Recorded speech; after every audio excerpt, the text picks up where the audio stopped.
E sono pesanti gli effetti del cambiamento climatico anche sott'acqua. Temperature sempre più alte mettono a rischio la vita marina, compromettendo la biodiversità. Abbiamo seguito i ricercatori nelle immersioni al largo delle Cinque Terre con Emma D'Aquino. Uno dopo l'altro i ricercatori si tuffano in acqua, la telecamera subacquea è con loro, devono controllare la temperatura dell'acqua e lo fanno quasi tutti i giorni per il progetto Mare Caldo di Greenpeace e dell'Università di Genova. I fondali sono quelli delle Cinque Terre, una delle oasi marine protette che è anche stazione di monitoraggio dello stato di salute dei nostri mari sempre più in sofferenza.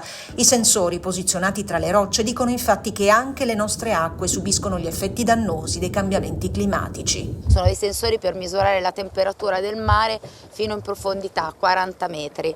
Questo perché il cambiamento climatico sta avendo un impatto proprio anche sulle temperature del mare e stiamo vedendo in questi 2 anni di progetto come le temperature aumentano in profondità con gravissimi impatti anche sugli ecosistemi marini.